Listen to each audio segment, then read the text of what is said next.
Right viewers, welcome to video 4. It's a bit windy outside today, so I don't know how much of my dialogue you'll be able to hear due to wind, but we've got to crack on no matter what, so I'll show you what we've got to do today.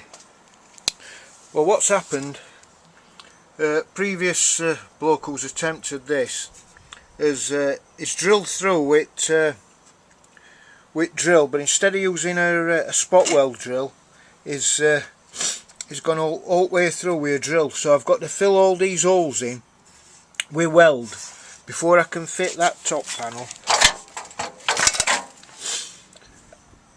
and spot weld that. So what I've got to do is I've got to get a piece of copper, got a piece somewhere, hold it with a jack from underneath. Put a jack underneath, hold it up, and I'm going to plug all them welds. Get all that done, and then we can start putting that back. Right, I'll just show you a piece of copper. What I've got. You're supposed to use a copper block. Computer off. Supposed to use a copper block, but like everything else on my bench, it's lost. So what I use is a piece of copper pipe, flattened out, bent over a couple of times. Now I'm going to jack that underneath with my bottle jack, and then I'm going to plug them welds, and then we'll have some solid metal to put that sill back on. Right, back to you short. Right, we're ready to go. A few people have asked me to do a review on this welder what I've bought, but like I said, there's a million reviews already online about this welder, by people who can weld a lot better than I can, but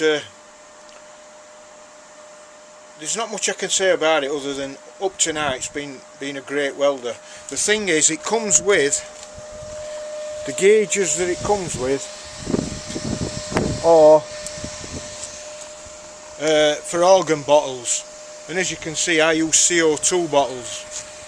So I took my CO2 bottles gauges, I took my CO2 gauges from my old welder, which I've now sold on marketplace, spares or repaired. Somebody's bought that to strip it for bits, but I use CO2, and argon is better, but I use CO2 because it's all I can get in Sheffield, around Sheffield Rotherham area.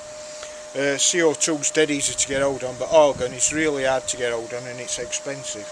But it does come with with gauges for an argon bottle, so I've had to use my CO2 bottles. Gauges, keep calling them bottles. So I've had to use my CO2 gauges. But the only thing what really I don't like about it is on and off switch. I mean, you've got all your controls there, but your on and off switch is round back. I've got used to it now, finding out where it is, but when you've got mask on and everything, finding on and off switch, a bit awkward. But I think that's just me being finicky. But other than that, absolutely top welder. Now at the moment I use 0.6mm wire, and that's what it's set up for now, 0.6 with gas, because I'm doing at the moment it's mostly chassis work what I'm doing, so that's ideal. But when I actually come to doing my body panels, which I don't want any warpage, I'm going to swap from normal 0.6mm MIG wire. I'm going to swap to 0.8mm flux cord wire, and I'm not going to use gas bottle. That might seem strange to some people, but when I get round to doing that, it'll all become apparent why. It's because you can use a lot less power, and there's less chance of you warping your panels. So I'll get back to that later. Anyway, let's start and stick a bit of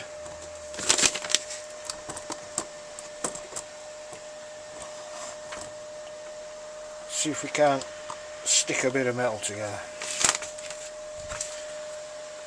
I won't go on and on about this. I'll do one of them plug welds there. I'm not going to do that one because I'm going to bolt it in, take bolts out once it's all welded in, and then last 3 place where it bolts are, I'm going to sort that out. But I don't know if you can see that. Up there's a bit what needs welding. So we'll crack on.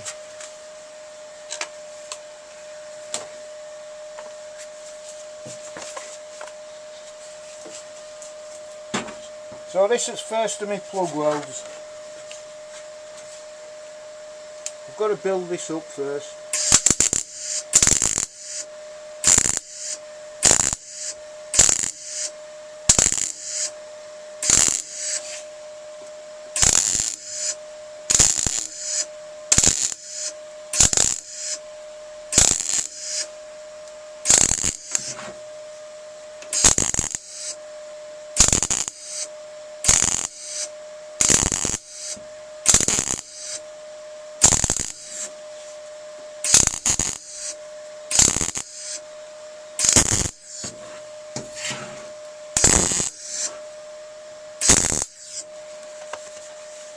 Now first to admit that's as ugly as sin, but it's got my copper heat sink behind it, so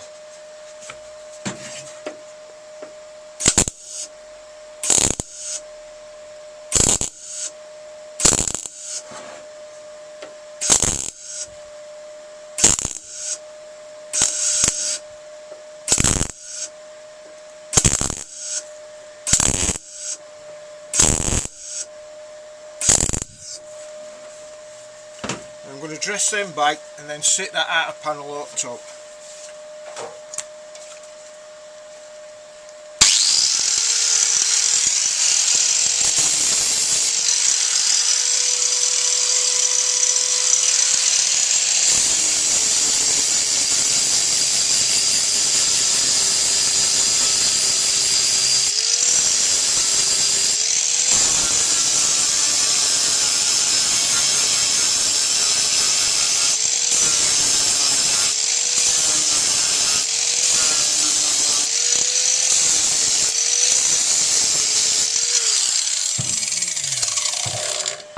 Couple of little pinholes, I'm just going to take them pinholes in.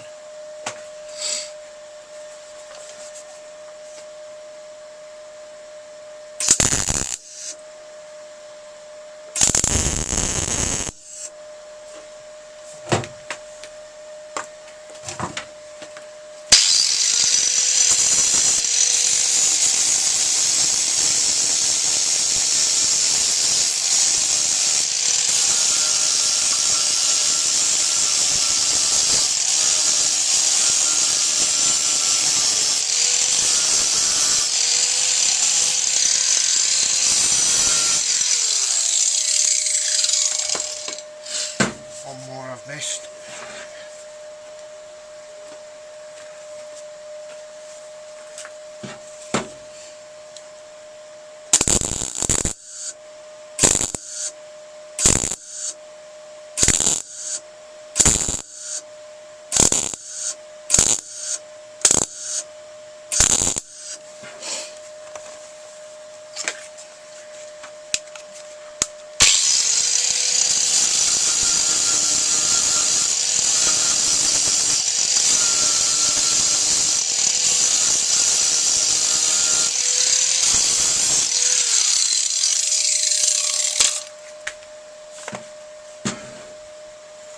Right now, show you.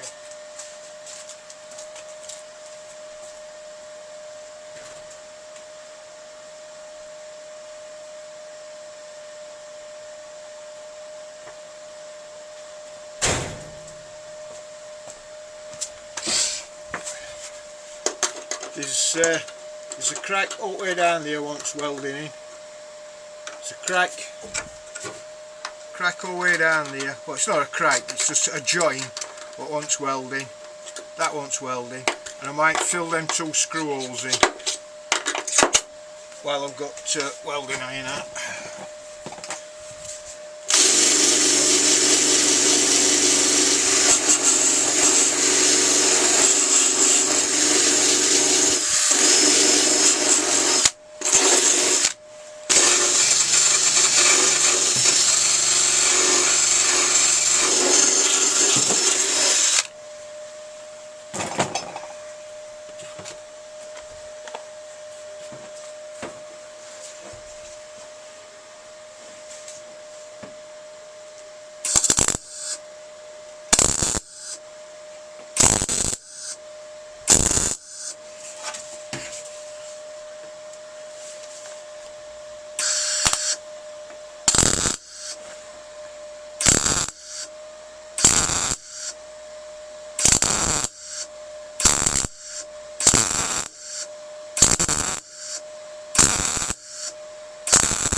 Quick update on where I've got. I set recording myself welding yesterday, but battery went flat on my camera, so I lost most of that. But I've got this this step. That's all welded in now. Welded in, as secure as they come. Door still shut, so that's a winner. That's all welded across the bottom there. So I've started to build this corner up, because all this corner were missing. Fortunately, it did come with repair piece for there. So I've got to take that in, and then part of this is still missing down here, all this bit here, so I've got to fabricate that to neaten that up. I've got to put a little tiny sliver in there. That's outrigger, that what supports all this, but that's jacking point. Jacking point weren't, it was just tacked in with a couple of tacks, but it's welded in properly now. All that's welded in and jacking points in. So steady progress, but it just eats time. Absolutely eats time when you've got to fabricate, because I didn't have a piece for this, so I've had to make one, and like I say, it just eats time. So I'll crack on a bit more and fetch you back later. Right fellas, got a bit more done. It's still windy, so when I pull the camera outside van, you'll probably not hear much because it's blowing a gale Tilsley. So I've rebuilt all this corner.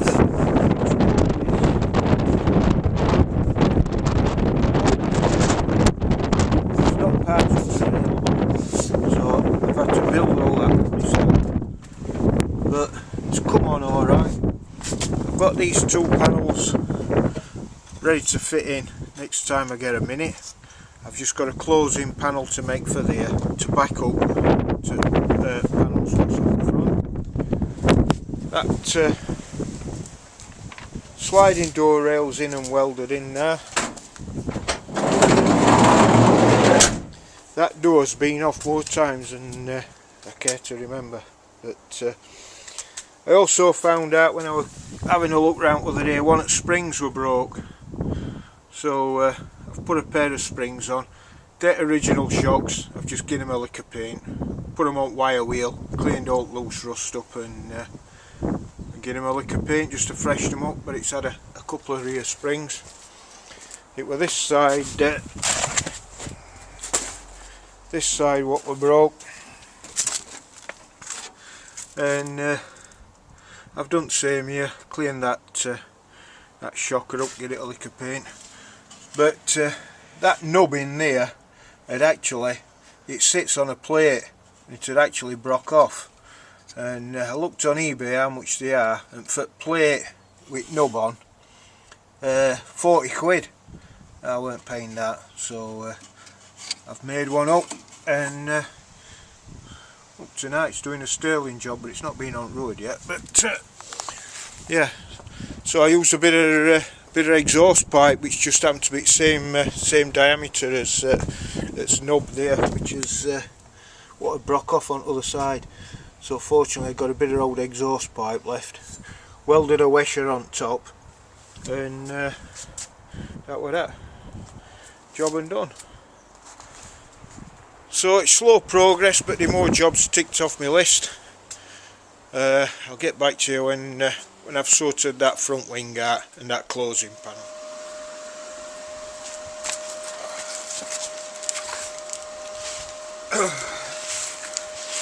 Right viewers, blind all this panel up now as best as I can. I've built up, back it up, what we're all missing.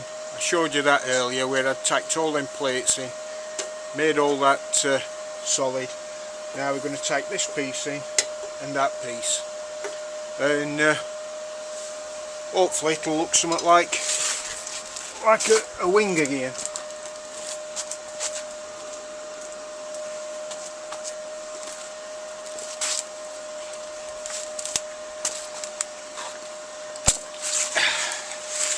Really bright sunlight today, which is not good for welding, not good at all, because sun's behind me, it's reflecting in my mask and I can't see out. So right,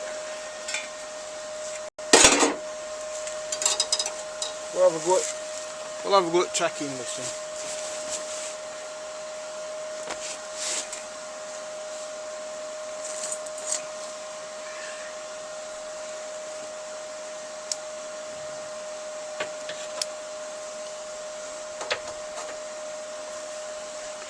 Remember, before you do any welding on a vehicle, always remove your battery, because otherwise it'll boil all your electrics. So battery's disconnected off this, so we sound that way.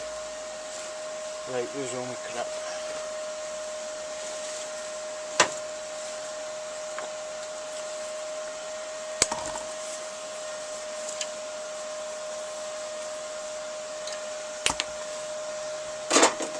Just nudge your camera then, better make sure it's... You can still see a bit.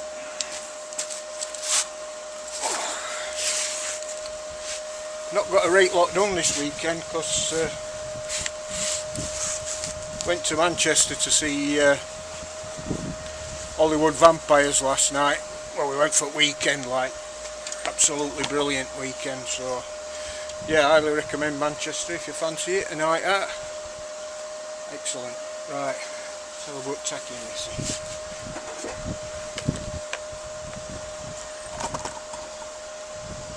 Better turn welder down because I've got it turned.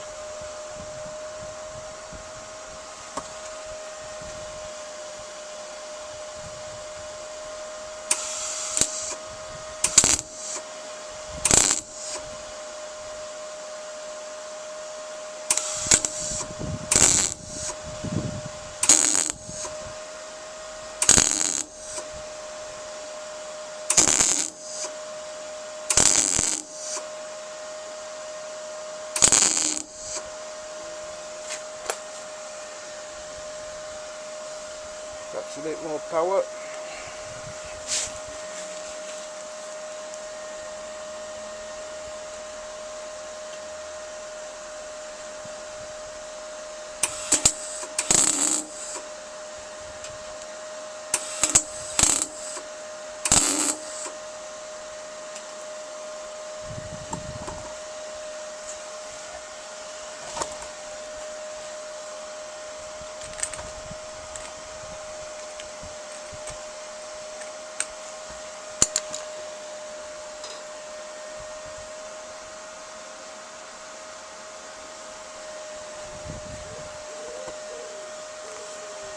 Seems to have sprung out.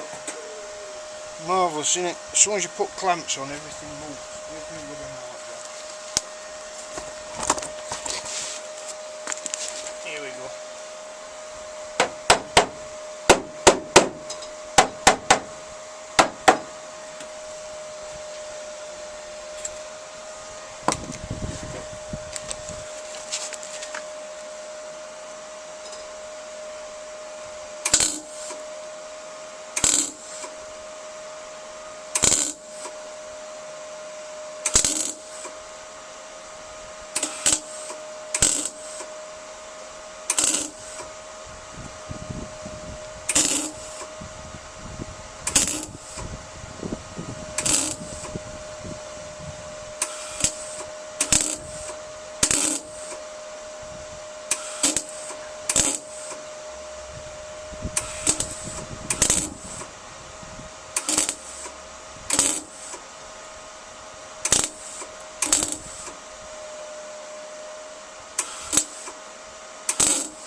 looks like my camera moved, but that's that panel tacked in. I'm just going to finish welding that now. It takes forever because you have to keep dotting backwards and forwards along all your spot welds, but I'll finish welding that in and I'll get back to you once I've cleaned it up, and we'll see what sort of a mess it makes. Well, that's that bit of welding finished. Bit of many. That's them 2 pieces welded in. There's no filler in that at all, it's all metal. That jacking point's welded in. It does need a tiny skimmer filler and some seam sealer, but all this were missing. That were missing, as you can see. That's a panel, that's a panel. All that were missing. That were missing, that were missing. So yeah. So what started off a slow weekend, we managed to get a bit done. Also, I made a few brake pipes up because if you remember in earlier video, previous owner had took that brake pipe out and he put threaded rod across into this to line all that up, which weren't in line anyway, so he ruined brake pipe from there. So I've made a couple of brake pipes up, that one, and that one there, that one were ruined because they cut it off. They just bent it over and hammered it flat. That goes into that union there. They bent it over and hammered it flat so it didn't lose brake fluid. But yeah, I've sorted that out. So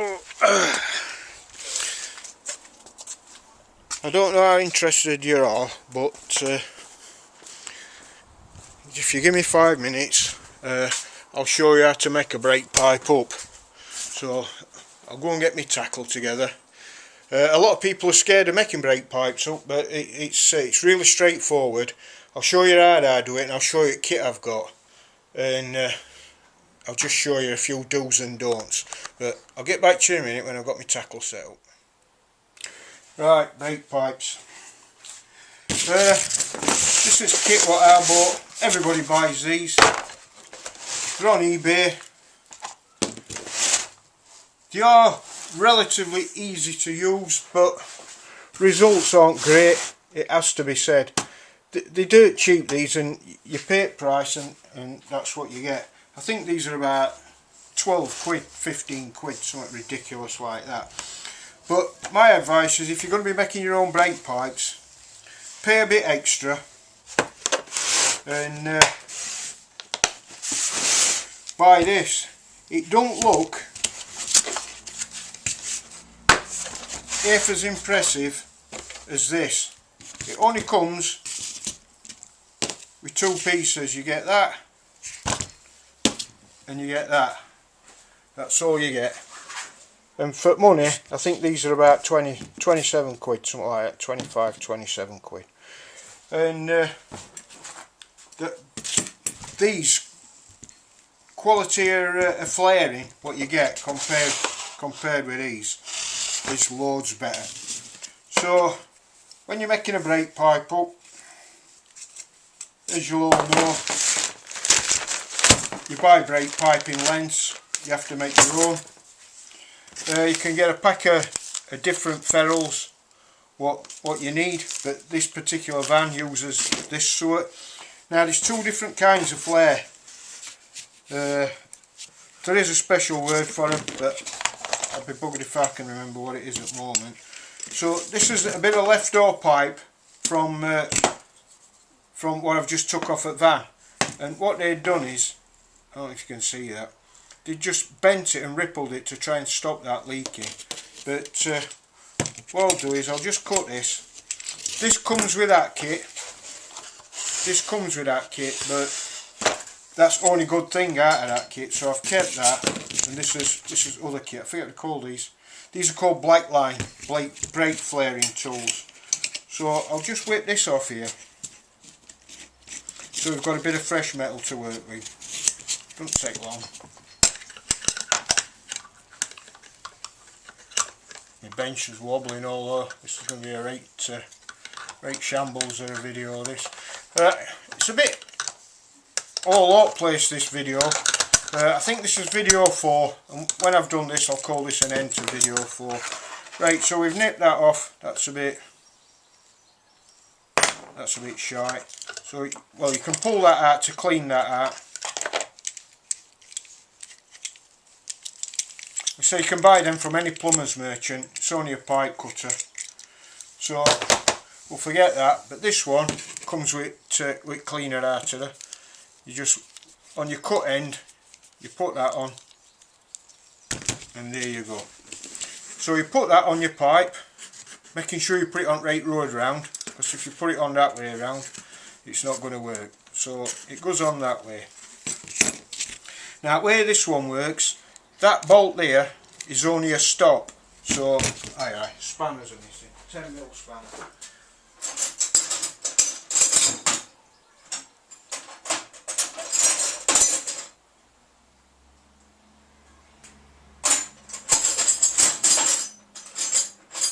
Bear with me while I find my 10mm spanner. That'll do. 10mm, that's not 10mm. 13 you'd have to.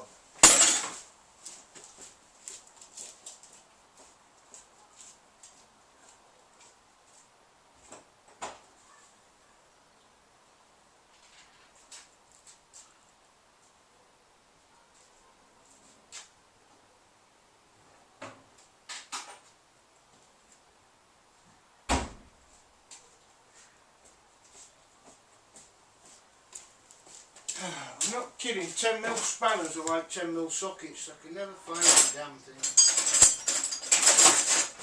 Got one. Right, so these are 10mm. So you slacken them two off.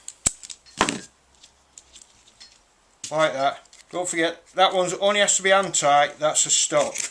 So you push your pipe in there, and you can see it hit that stop. Once it hits that stop, you tighten them up.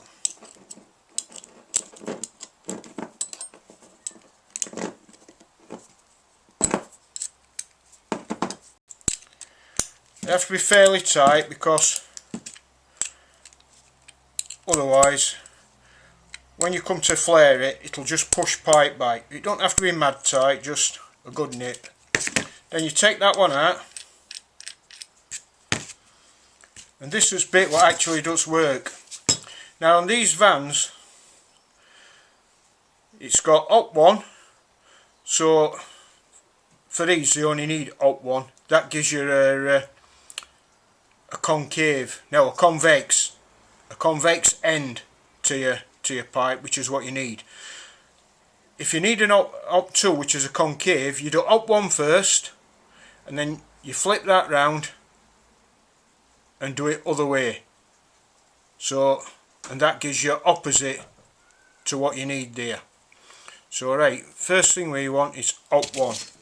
So we tighten pop up one in. Hold on.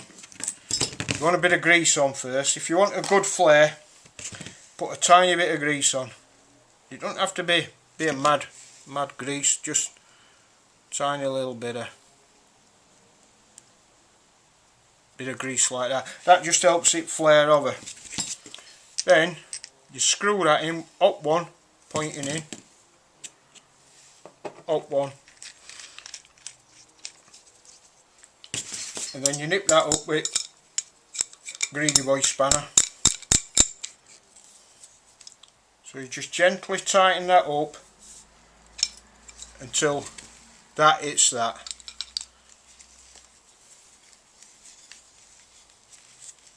That's it. Then you back it off, screw that out.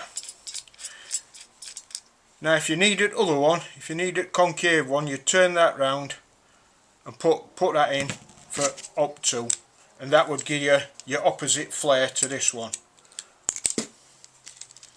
Like I said, there's proper words for these, but I'm not a man of many words. Then you open them up, and there you go. One perfect flare. So that will tighten up nicely. Now if we wanted other one, because that is a convex, if you wanted concave to go other way, you'd have left that in and you'd have gone from up 1, you'd have flipped it over to up 2, push up 2 in, and that's it. That's as easy as it is, and a brake pipe's made. Now some people are scared to death of making brake pipes, but it's a lot cheaper than buying a full set ready made or going to a garage and asking them to make you one. But that's all it is, dead simple. So I'll put it in and I'll just show you what story is if you go to up 2. So as you can see, that is domed that way.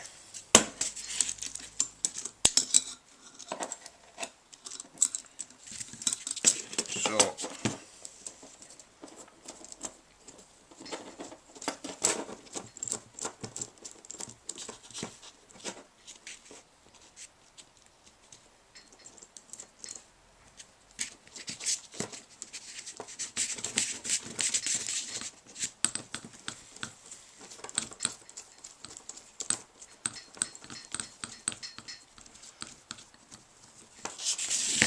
actually, I'm not sure this will work now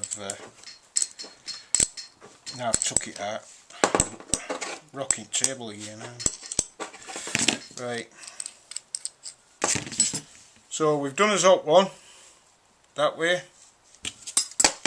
Up 1's gone in. Take it out, flip it round. Another dab of grease on there.